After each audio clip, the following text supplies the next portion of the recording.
Selamat datang di Virtual Spoiler. Jangan lupa like, komen, subscribe, dan follow. Chapter 554. Mengambil alih tuan rumah. Fang Tianhe memberi isyarat, dan beberapa pelayan segera mendorong sebuah rak kayu besar ke tengah rumah lelang. Saat rak itu berputar, setumpuk jarum prekam pun muncul di hadapan semua orang. Ada 10 tumpukan, semuanya mengarah ke selatan. Ke-300 jarum prekam ini telah dibuat dengan rekaman permanen, jadi kalian tidak perlu khawatir akan perubahan atau hilangnya koordinatnya. Lelang akan dimulai sekarang.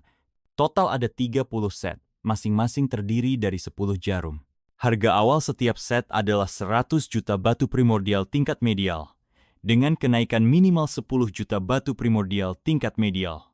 Dengan lambaian tangannya, seorang pelayan cantik melangkah maju, menyeret nampan dengan sepasang tangan putih lembut, memperlihatkan set pertama jarum prekam kepada para peserta lelang. Grup lelang pertama dimulai. Perintah Fang Tianhe.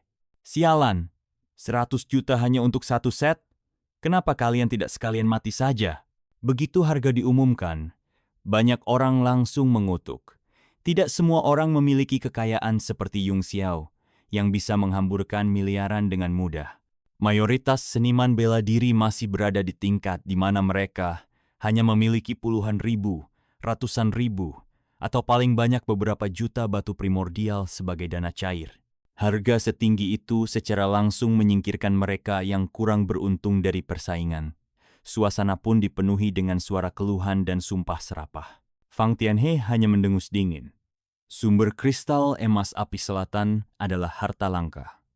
Kalian pikir bisa mendapatkannya tanpa pengorbanan? Jangan bermimpi. Barang seperti ini bukan untuk rakyat jelata. Kata-katanya memang masuk akal dan semua orang tahu itu. Namun, tetap saja sulit diterima secara emosional, membuat kutukan semakin keras. Fang Tianhe tetap berdiri dengan angku di tengah panggung, menutup telinganya terhadap ocehan mereka. Matanya memancarkan ejekan. Jarum perekam yang hanya bernilai 1000 batu primordial tingkat medial kini dijual 10 juta per jarum. Uang ini terlalu mudah didapat. Aku jadi ingin membuka kamar dagang sendiri.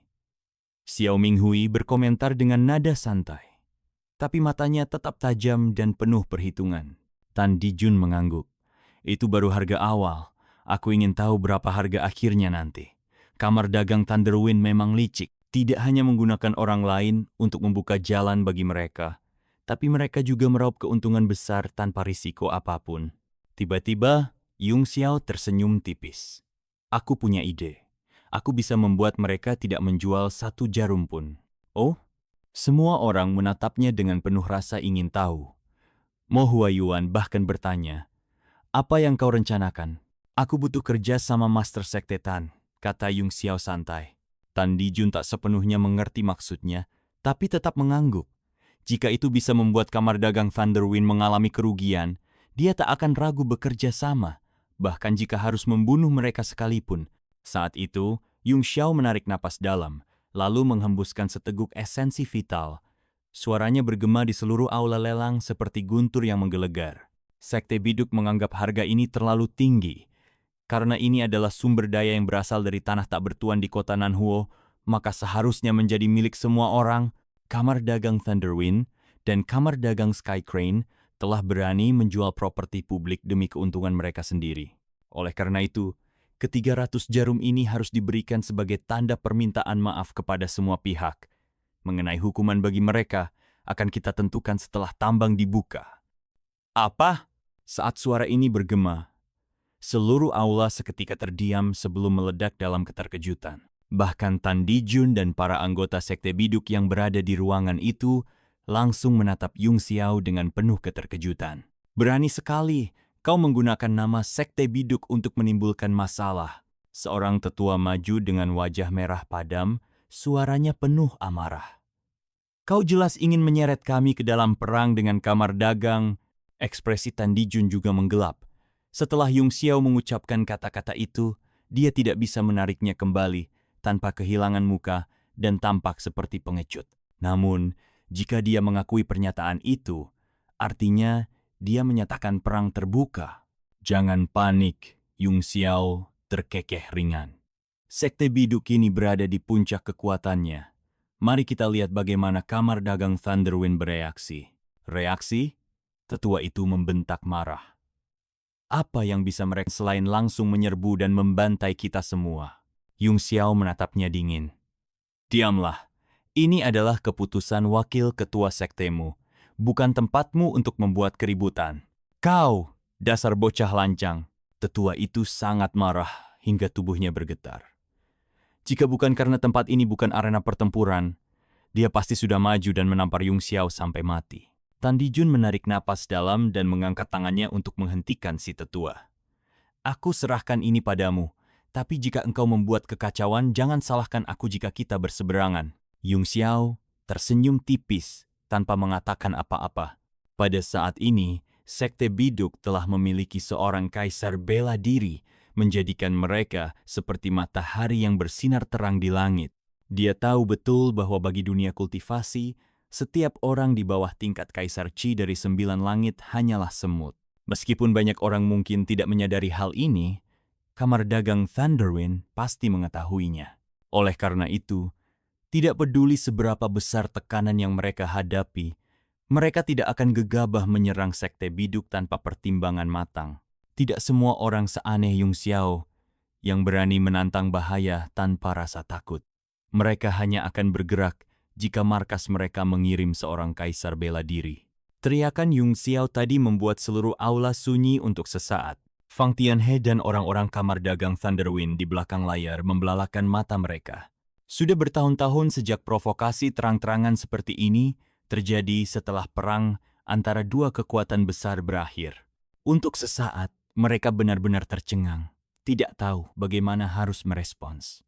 Namun, ekspresi Fang Tianhe segera berubah dingin. Barang penebusan dan hukuman, dia tertawa terbahak-bahak. Sekte Biduk, kalian terlalu sombong. Kalian benar-benar mengabaikan lusinan kamar dagang yang ada di kota api selatan. Yung Xiao tersenyum tipis dan berkata dengan santai, Ying Luo tidak pernah menganggap kalian serius. Dan kalian pikir kalian itu siapa? Hahaha. Tawa menggema di seluruh ruangan. Banyak dari mereka adalah pasukan lokal. Sebagian besar hanya seniman bela diri tingkat rendah. Kali ini, mereka ikut bersorak dan mencemuh tanpa henti, membuat suasana semakin riuh. Wajah Fang Tianhe memerah karena marah dan malu. Berdiri di tengah panggung lelang, dia merasakan tatapan menghina dari sekelilingnya. Baiklah, barang tanpa pemilik seharusnya menjadi milik semua orang. Tapi kalian, orang luar, berani menjarahnya tanpa izin. Apa kalian pikir tidak ada konsekuensi? Lupakan soal hukuman untuk sekarang. Darren dari Sekte Biduk sudah bicara. Serahkan dulu jarum perekamnya, baru kita bahas kejahatan mereka setelah semua orang menyelidiki tambang. Benar.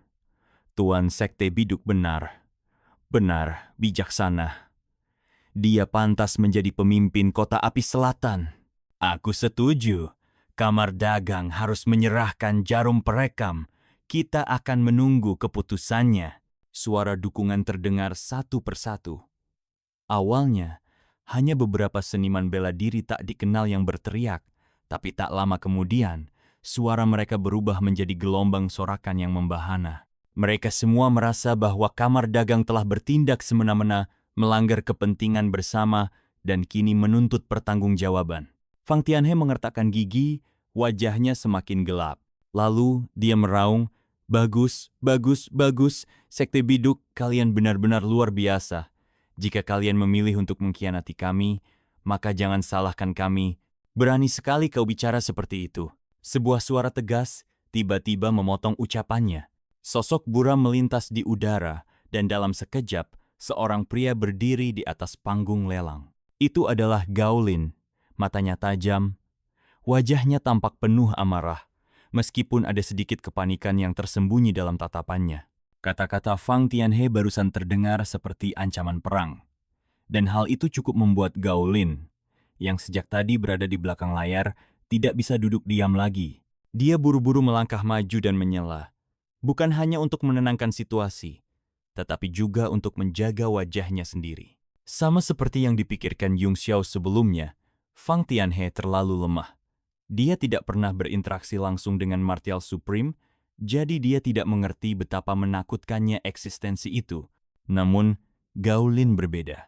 Dia adalah seorang Martial Grandmaster di puncak ranah kehormatan bela diri, hanya selangkah lagi dari Martial Supreme. Tetapi langkah itu terasa seperti jurang tak berujung yang mustahil dilewati. Dia tahu dengan jelas, jika perang benar-benar pecah, kamar dagang tidak akan bertahan tanpa bantuan dari luar.